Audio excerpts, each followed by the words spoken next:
আসসালামু আলাইকুম ওয়া রাহমাতুল্লাহি ওয়া বারাকাতুহু। আলহামদুলিল্লাহি ওয়াহদাহু ওয়াস সালাতু ওয়াস সালামু আলা মান লা নাবিয়্যা বা'দাহু, আম্মা বা'দ। সুপ্রিয় দর্শক শ্রোতা ভাই বোনেরা, আজ আমরা এমন একটি জিকির, এমন একটি দোয়ার কথা বলবো যে জিকির এবং দোয়া জানে না এমন কোন মুসলিম পৃথিবীতে পাওয়া কঠিন।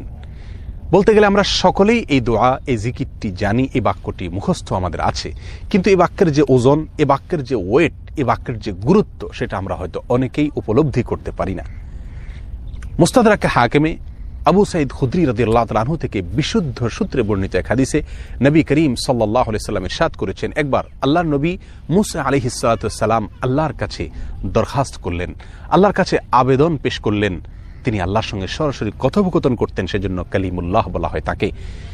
আল্লাহর সঙ্গে সরাসরি কথা বলতে গিয়ে একবার তিনি আবেদন করলেন, আল্লাহ আমাকে আপনি একটি জিকির, একটি দোয়া শিখিয়ে দিন, যে জিকির, যে দোয়া আমি সব সময় পাঠ করব, সব সময় আমল করব। আল্লাহ সুবহানাহু ওয়া তাআলা তখন মূসা আলাইহিস সালাতু ওয়াস সালামকে বললেন, কুল লা ইলাহা ইল্লাল্লাহ, হে মূসা আপনি লা ইলাহা ইল্লাল্লাহ এই দোয়াটি সবসময় পাঠ করবেন, এই জিকিরটি সবসময় পাঠ করবেন, এটা আপনাকে আমি দিলাম।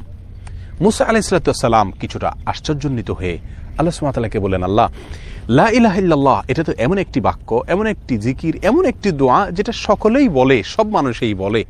আমি তো আপনার কাছে স্পেশাল কোনো দোয়া চেয়েছিলাম, বিশেষ কোনো দোয়া চেয়েছিলাম।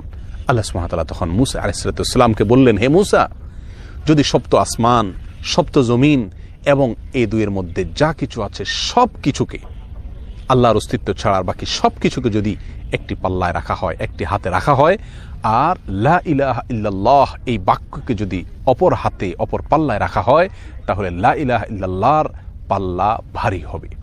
এত ওয়েটফুল এই আমল, এত ওজনী এই আমল, এই জিকির। অর্থাৎ আল্লাহ সুবহানাহু ওয়া তাআলা মূসা আলাইহিস সালামকে যে বার্তা দিলেন সেটি হলো লা ইলাহা ইল্লাল্লাহর চাইতে ওজনী